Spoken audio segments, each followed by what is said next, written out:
Hi, everybody. That was terrific. Let's give a rousing round of applause to Craig Duff for his work on Newstown. Craig, thanks for all your hard work in putting a face on local news in Youngstown and showing us in a very vivid way why local news matters and why we all should care. So, Craig, congratulations on all of your work over the past year. I also want to thank Medill grad Mitch Tobin and his wife Susan Jacobson for their financial support in making this documentary possible, as well as the night chair at the Medill School. My name is Tim Franklin, and I'm the Senior Associate Dean and the leader of the Local News Initiative at Medill. I've spent most of my career in local news. I'm the former editor of 3 metro newspapers in Baltimore, Orlando, and Indianapolis, a former senior editor and reporter at the Chicago Tribune, and also worked as Washington managing editor for Bloomberg News. But luckily, you're not here to listen to me tonight, but you are going to hear from a distinguished panel to talk about the situation in local news in Youngstown and around the country. Local news is in crisis. More than 300 local news organizations have collapsed just in the last 2 years. There are more than 1,800 communities in the US that are now listed as news deserts. So tonight we're going to talk about what this crisis means for the news industry, and also, more importantly, even what it means for our democracy and for our communities. I'm thrilled to be joined by a distinguished panel here this evening. Let me introduce them briefly, and then we're going to get to the conversation. United States Senator Sherrod Brown of Ohio. He's Ohio's senior senator, first elected 14 years ago. He's the ranking member of the Banking, Housing, and Urban Affairs Committee. From 1993 to 2007, he represented Ohio's 13th congressional district in Northeast Ohio. And before that, served 2 terms as Ohio's Secretary of State. Senator Brown, thank you so much for joining us. Thrilled to be here. Thanks, Professor Duff. Sure. Senator Brown happens to be the husband of a prominent and highly decorated journalist and author, Connie Schultz, who's with us this evening. Connie is a Pulitzer Prize-winning, nationally syndicated columnist for Creators Syndicate. She won the 2005 Pulitzer for commentary while at the Cleveland Plain Dealer. She's also a recipient of the Robert F. Kennedy Award for social justice reporting. She's the author of 3 books, and her latest work is a novel titled The Daughters of Eerietown, which is a New York Times bestseller.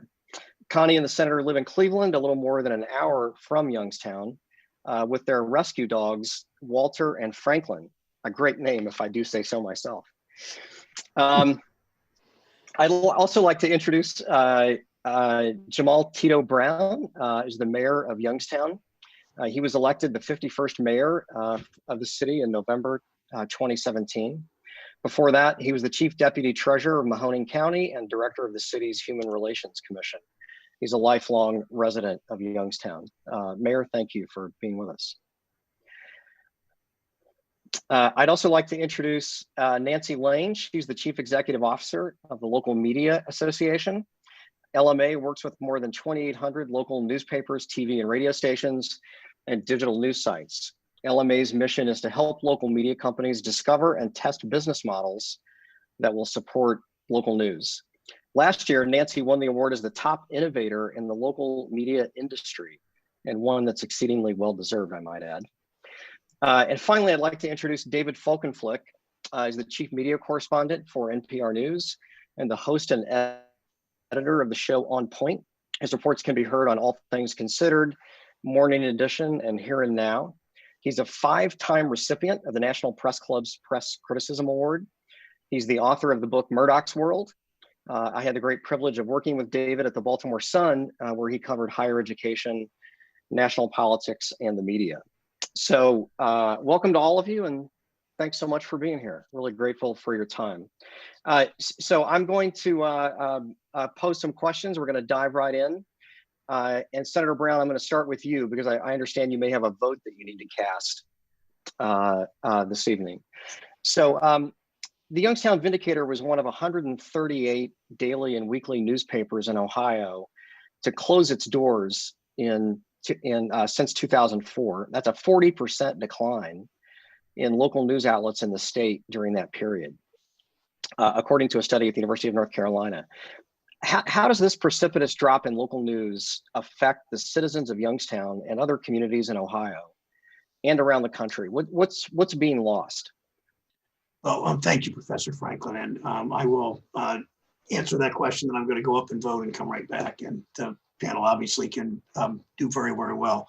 It's what, and Professor Duff in his in the documentary said communities need storytellers, and Youngstown is one of the most resilient, I think maybe the most resilient city in the state. They have been victimized by bad trade agreements, bad tax law, political corruption internally inside the community. And, you know, they fight back under Mayor Brown's leadership and Mayor Franklin and Warren's leadership and the business leadership in this community. And I've particularly been watching the Business Journal, and when they teamed up with ProPublica, and that really means a lot for this community, because the Business Journal is not just a feel-good, hype local businesses journal like some have that reputation. They really are, you know, afflicting the comfortable when they need to. But it's clearly hit to the community. I mean, the Lordstown plant closed. I always think with the Vindicator, what if the President of the United States had actually shown interest in saving that Lordstown plant when we begged him to be involved, and he wasn't. He said, "Don't sell your homes. Those jobs are coming back to the 4,500 workers there." And that clearly was a hit to advertising revenues and revenue generally for the Vindicator. So you always ask what if, but it clearly damages the community. It means there aren't investigative reporters watching people like me, watching the business community, watching Tito Brown. There are not the community rallying around that a newspaper can elicit and help to cultivate. So it's one more hit for a town that is really resilient. I mean, Youngstown is just a pretty amazing place how people have fought back. And even now with the Lordstown jobs sprinkled around the country, I know a number of auto workers that work elsewhere and then come home on weekends to their families and want to continue living in this great community. Tito knows a number of those people too. Senator, is it okay if I jump in with one or two more questions, or do you have to run? Sure. I don't mean to do. Okay, sure. Okay, great. Well, so one Pick of it the up with Connie if you can do that. But go ahead. One of the paradoxes this year is that readership of local news has been surging as a result of the pandemic. People want to know what's going on. They need to know what's going on. But at the same time, journalists are being laid off and furloughed because of plummeting revenue. All this is happening while we're continuing to see a rise in disinformation online and on social media. What's the potential effect of this widening void in local news? Does it have an impact on things like our public health, on the upcoming elections, citizens not having enough information to make good decisions? What do you think? Yeah, think about the disinformation nationally, where there is a vibrant, maybe not quite as vibrant as before because fewer newspapers, but a vibrant newspaper culture around the country, and major newspapers and other news organizations that are pushing back on disinformation. And you think of the damage it's done from disinformation about the Russians' involvement in elections to hydroxychloroquine, that we should take that. And it's taken, even national behemoths nationally have trouble pushing back and cleansing our palates about disinformation. And on the local level, when you don't have a daily newspaper that people really trust. And I think Mahoney Matters in the Business Journal and the Warren Tribune together have done a remarkably good job, again, speaking to the Valley's resilience. But there just isn't enough. I mean, Connie and I have talked about this a lot because she is the very skilled writer, journalist, understands in depth all this. But that we don't have that trustworthy news source in many places the way we used to, and not as many people subscribe. The papers, like one major paper in Ohio, is only delivered, even if you subscribe, only 4 days a week. The world's dumbest business plan, perhaps. But we all struggle with disinformation when there's not the personalized. I mean, people. My friend Skolnick, that was at the Journal, at the Vindicator, and now is at the Warren paper. He is, I mean, he knows when, you know, when I was talking to interviewing, he knows when I'm BSing him and he pushes back. And those personal relationships really matter with public officials and with business officials, with business leaders.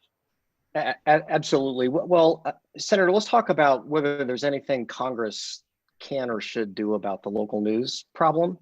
And this makes journalists uncomfortable because they're concerned about their independence, and rightfully so, from government.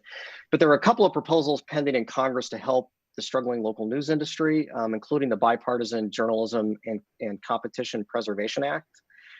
It would temporarily exempt publishers from antitrust laws so they could bargain with tech giants like Google and Facebook for a bigger slice of digital advertising revenue.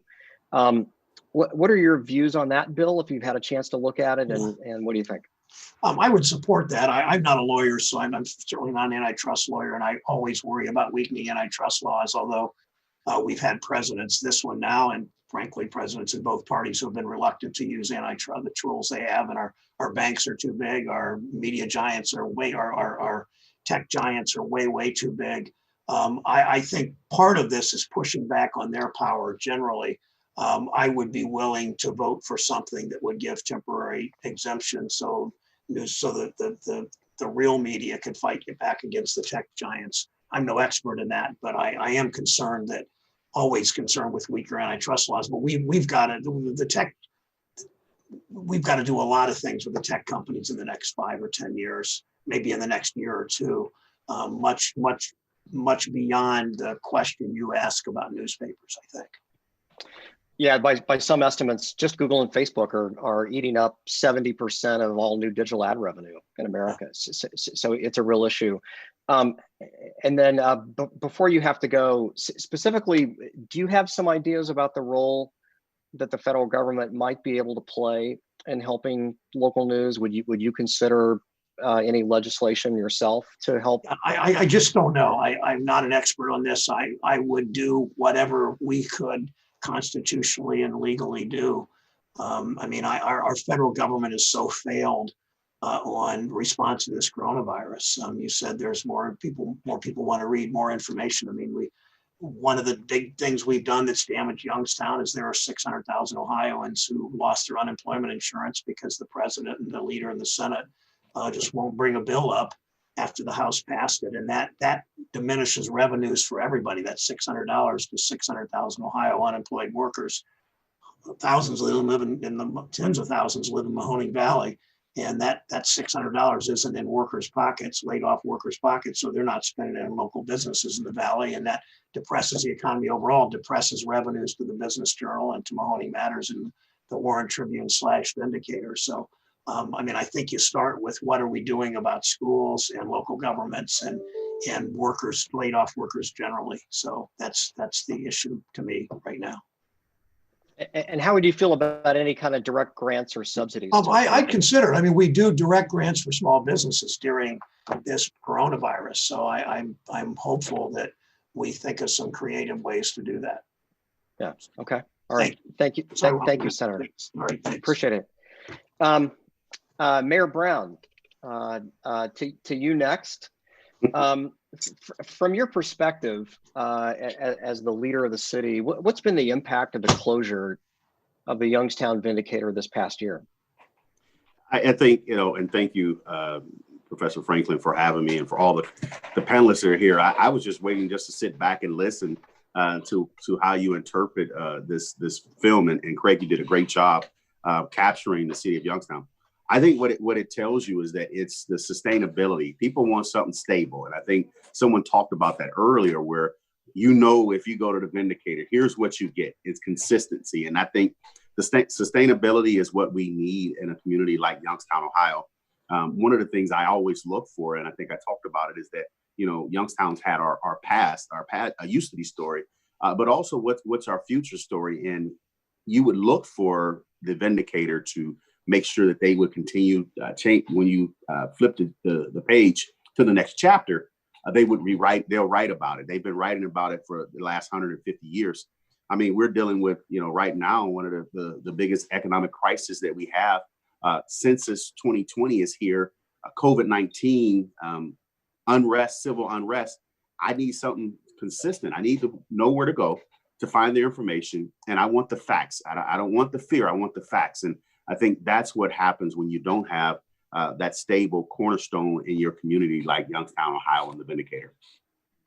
Sure. Now, other organizations are attempting to fill the void, as Craig pointed out in the documentary, like Mahoning Matters, like the Tribune Chronicle, and Nearby Warren, but their resources don't match, at least not yet, the reporting firepower that the Vindicator had. Yeah. What do you believe your residents may be missing as a result? I think there was the conversation of, some stories they may chase for a little bit, or you get just a little glimpse of the story. You may not get the full breadth of a story, and that's what we really need to happen, is that we have a full breadth of the story. And if it's a 2-day, 3-day, or 4-day, but they may actually have to move on to the next thing that's moving in front of them. So just making sure that it's expansive, and then I can get the full story. Dan's story was good on about the chill can. But I'd like to see, well, now what happens next? What's going to happen after that? Well, the money left. Now the story's gone, but is there another chapter to the story that he's telling you, or is there another opportunity to share the information?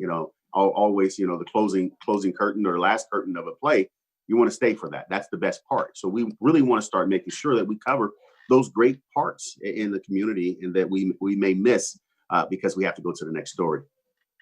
Right. Absolutely. It's been said to me that local newspapers like the Vindicator are often a unifying force in a community. They provide a thread, a common purpose in addressing local concerns and local issues. And of course, they also help hold local public officials accountable. And you mentioned the great chill can story from the documentary. Has there been an issue that's emerged in Youngstown over the past year since the Vindicator closed, where you sat back and said to yourself, gee, I really wish the Vindicator was around to cover and editorialize about this story? Yeah, I could probably find a couple pieces. I'm looking at the civil unrest across the country, and where, we really may have dig in a lot deeper. And the problem a lot of times we only hear the national narrative.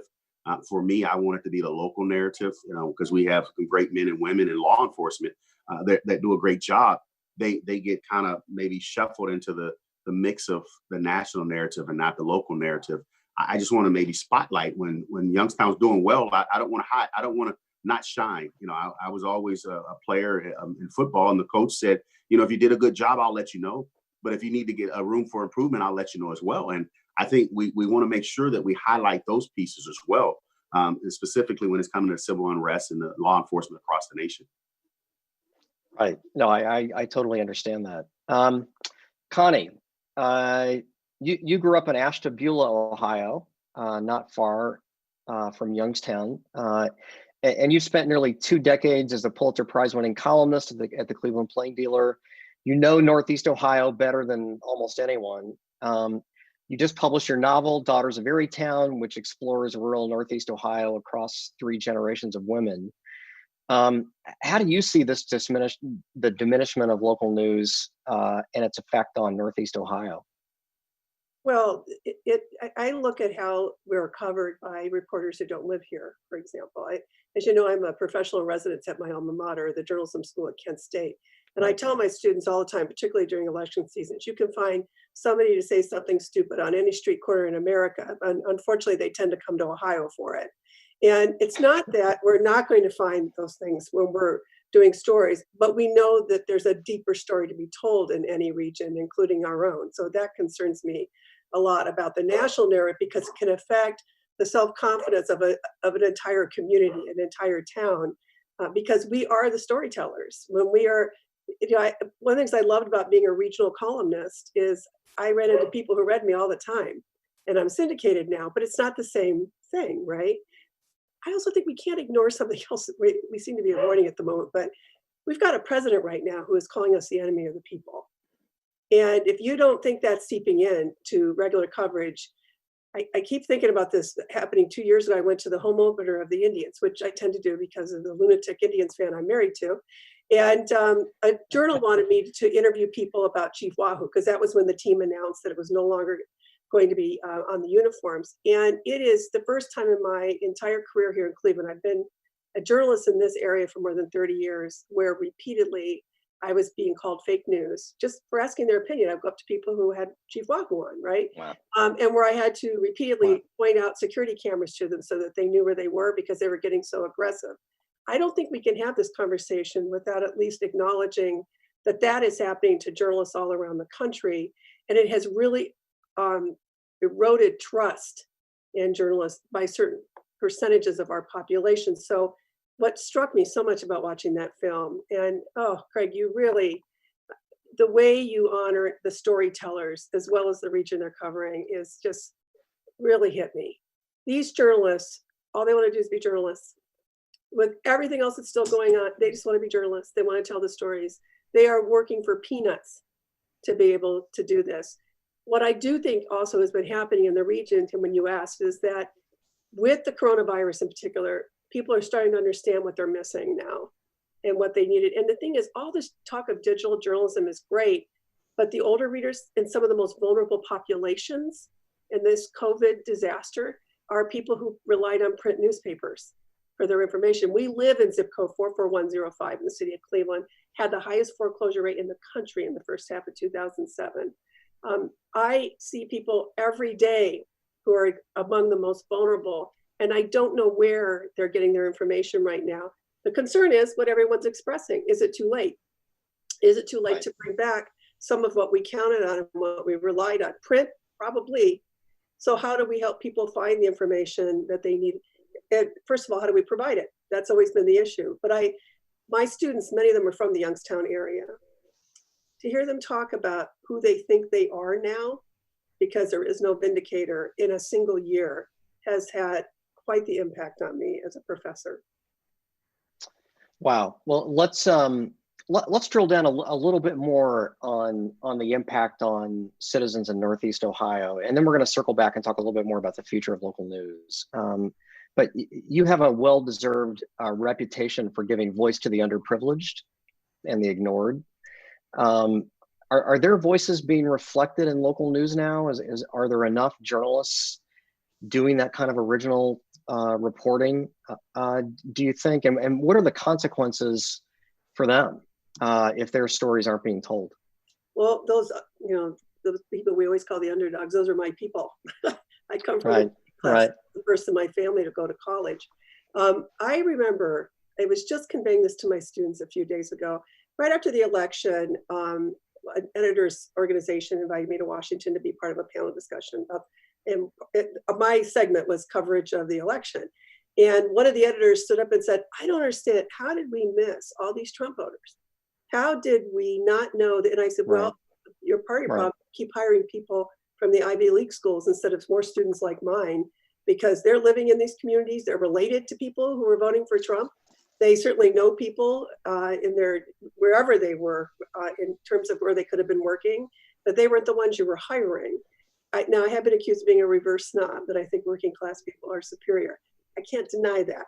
However, the thing is, the working class, which first of all is racially diverse, right? We have to always remember that. They are as rich and multifaceted as any other group of people. What gets lost when you don't have regional reporters telling those stories is they become a lot of stereotypes. And that's my whole novel is about working class people, in part because they're so underrepresented in modern literature. For the same, they're props, they're doofuses, they're villains, they're pretty clueless.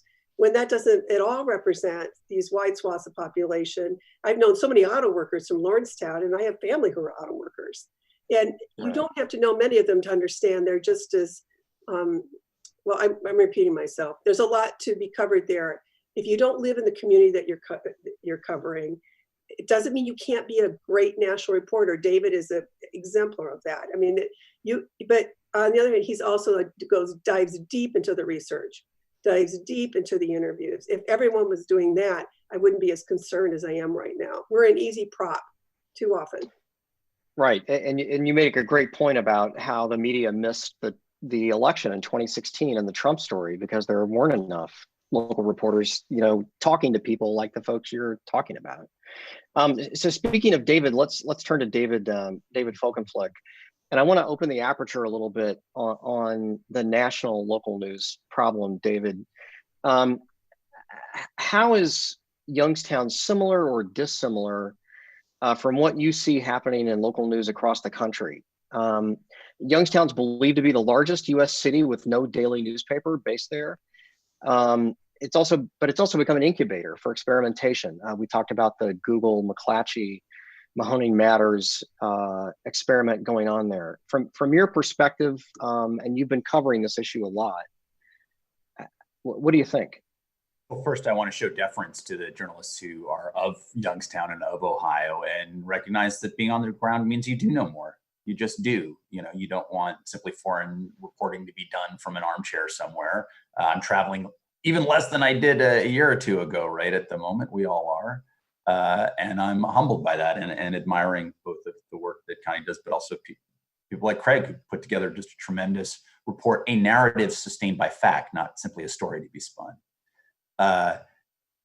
What I would say is that perhaps because of the status that you mentioned about Mahoning Valley, that there is this incubation of an experimentation going on, that you do see the kinds of players that might have stood by looking only for commercial advantage, stepping in and saying, there's a mission and a mandate here that we want to fulfill too.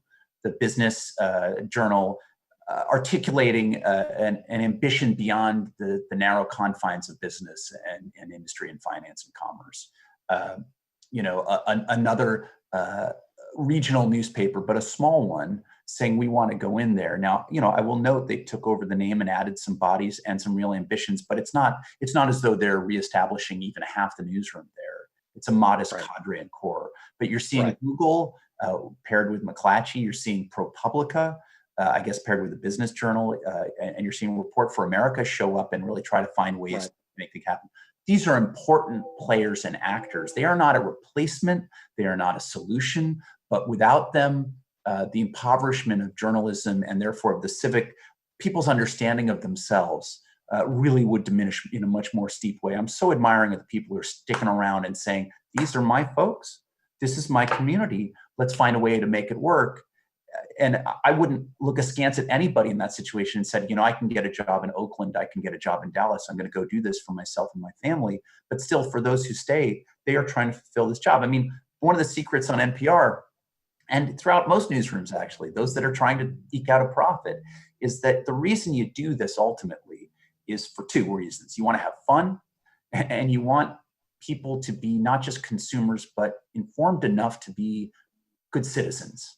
And you don't want to say that out loud too often because it makes you sound like some do-gooder. But actually, that's what gets me out of bed. And those two things, I want to have fun, I want people to be informed, and then let them make decisions, good decisions about their world as best they can. And, people are sticking around to try to do that. But without that, in 2009, I actually did this as a thought experiment. I went to Hartford, Connecticut. I interviewed a lot of civic leaders and a lot of people on the streets and said, what would happen if the Hartford Current were to go away, as a thought experiment? And I got some crazy answers. The head of Trinity College said to me, I think I'd write the most beautiful eulogy. I said, I'm sure it would be great. What would you do on the next day? You have all this intellectual capital. What the hell would you do with it, right? But I talked to a woman, among other things, who was the publicity director of the Arena Stage there, I believe it was called. A great regional theater in Hartford where a lot of plays show up and they try out. And she said, listen, the Current has really cut back what it does and we miss it. And let me tell you why. Even the negative reviews are important. They remind people we're around. They remind people we're in an institution that they can be emotionally invested in. And if we screw up or we don't perform or we don't deliver the kinds of things they want, at least there's an investment there. They care about us. And I think that's true for people like Mayor Brown, even in the moments where he's frustrated. When I was in Denver, I interviewed the mayor of Denver after terrible cutbacks of the Post hit time after time after time. And he spoke to me about how much he missed the Rocky Mountain News and how concerned he was about the Post, although the Post had just done a series of pieces about his son's arrest in a nearby suburb and sort of embarrassed him in a way that he really didn't, he really unleashed on the paper about. He still showed up at a public event much like this one to talk about the importance of local journalism in the Post. It tells you something about the inflection point we're at, I think. Yes. So David, one of the concerns now has to do with hedge funds and their acquisition of local news companies. You mentioned Denver. That's one of the cities where the newspaper is now owned by a hedge fund. One of the hedge funds is having an increasing influence with Tribune Company here in Chicago. Right now, do you see that trend continuing, and what do you think the impact is for local journalism if it does? So, the judicious side of me, I'm forever being accused of being, would say, look, we've got to wait and see. McClatchy was essentially just taken over by Chatham Asset Management, not too far from me, based by a bunch of investors, not too far from me here in suburban New Jersey. You have Alden Global Capital, which is described alternately as a velociraptor or a meteor hitting journalism, take your pick. And it really has cut past the bone into the marrow in a lot of its newsrooms. You have, similarly, my daughter is trying to join us here, but can you go around the other way, sweetheart? No, that's all right. Thousands of journalists can hear you here. So you have, additionally, the folks behind Fortress, which is actually owned by the Japanese investment firm SoftBank, controls now Gannett, which also subsumes Gatehouse. So you have these enormous national chains of newspapers controlled by three, effectively, major investment groups that are beholden to no one, that you can readily identify or hold accountable. These are not publicly traded. Back when we were at the Baltimore Sun, sold to the Tribune Company, we were sold from one relatively enlightened publicly traded company that had done cuts to another that was much more aggressive about it. And we had no idea what was going to be in store for that newspaper and that suite of companies. I think it's fair to say, Tim. Right. I think that the past would suggest that these folks feel good about it because a lot of them have gone through bankruptcies, or certain kinds, Tribune did, and sold off all of the real estate, and actually, to be fair, handed the real estate assets over to the broadcasting side of the company, and so really stripped it down for parts. But that said, it got rid of a lot of the debt. McClatchy has been eliminated a lot of the debt. Well, when you've cut newsrooms back severely and you've eliminated debt, investors say, we might be able to make some money for a while, and when we stop, we will sell it off or spin it off or drop it. And I think that is the grave concern, which is at the point at which, even with all the digital terrible disruption that Facebook and Amazon and yes, Google have inflicted upon local news, there are profit margins to be made once you've cut things back to the core, to the extent that people are still willing to subscribe and still willing to pay for news, desperate for some sense of local and regional identity, and desperate from sense of just tell me what's going on. I do think there's some bright points, but I have grave concerns for what happens. And I want to say to folks, none of this is foreordained about what happens. The investment and belief in news organizations requires you to hold them accountable. And it also requires people like her, but also requires people to subscribe and pay for the information they're getting, and also requires people to hold their ownership accountable, even absent ownership, even non-local ownership. And I think that is so important to the future of these local news sites. Yeah, absolutely. Nancy, you're probably as close to anyone in the nation to what's going on in the local news industry these days. What are you hearing from them in your conversations with the executives and in local markets around the country? And can you talk a little bit about the effect of the pandemic also on local news organizations? Sure. Well, across the board, local media companies have been negatively impacted by COVID, of course. Some simply devastated, others just mildly disrupted, but suffice to say, everyone is suffering. On the newspaper side, digital subscriptions have greatly increased during COVID, which is fantastic.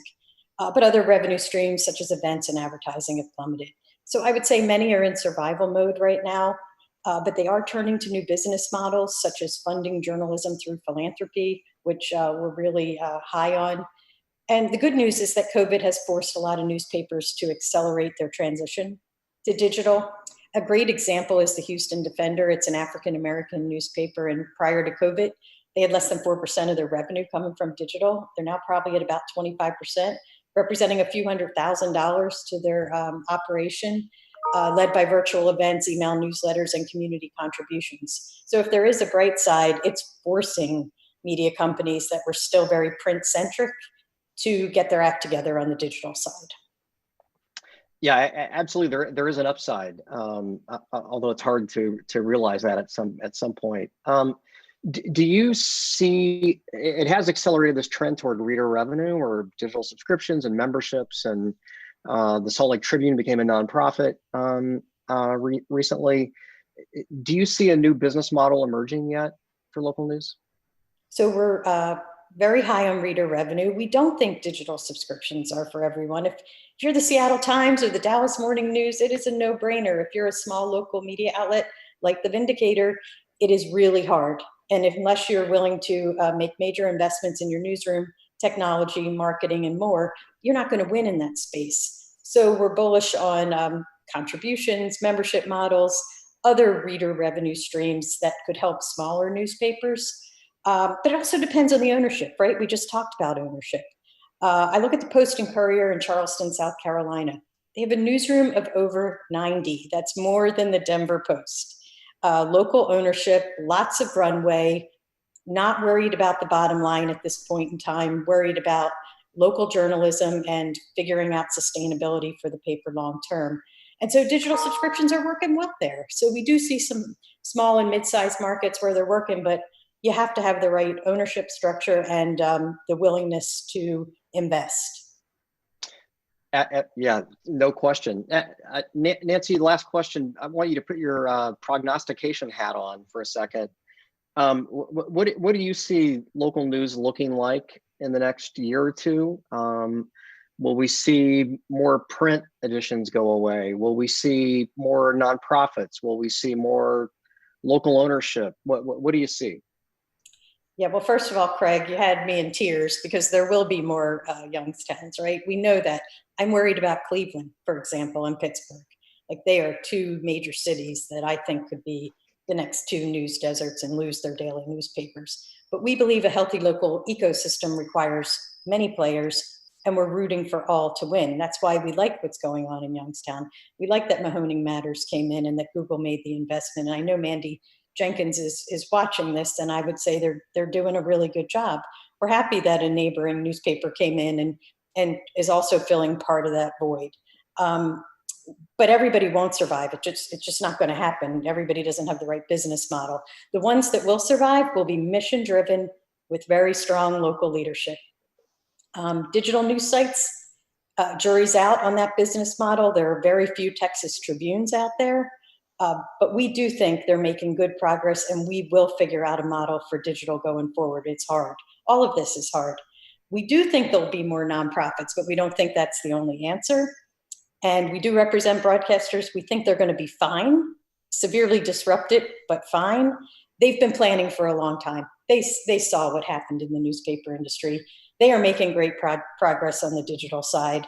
And so I would say the next few years will test us in new ways, and it won't be for the faint of heart, but the strong will survive and we'll find new models, and it'll be an exciting time for some and a sad time for others. Right. Well, Nancy, thank you for that. I promised that we would wrap it at 6:15 Central, and we're now at 6:17 Central. So I don't want to hold you all up any longer.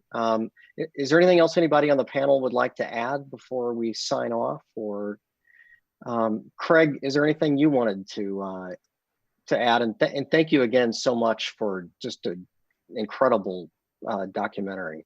It's really great work. Thanks very much, Tim. I think the thing that I might add is the longer piece actually does address some of the other issues, and we get to see the local library and the genealogy department and the effect on city council and coverage of the regional, sort of all the various meetings that were happening in the area that used to be covered regularly by the Vindicator.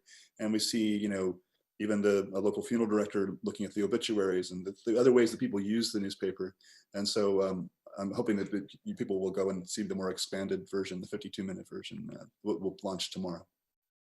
Yes, absolutely. And so everyone knows that will be posted on the Medill Local News Initiative site tomorrow, along with a story about this evening's event.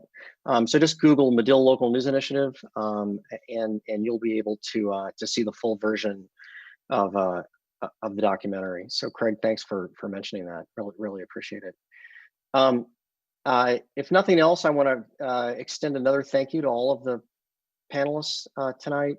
Senator Brown, Mayor Brown, Connie, thank you so much. David Folkenflik, and Nancy Lange, thank you so much for being part of this this evening. The video from this event also will be posted on the Local News Initiative website tomorrow. So if you'd like to go back and watch, that would be an opportunity to do so. And I wanted to, we did get some questions that came in through the chat. I'm sorry we didn't get to those this evening.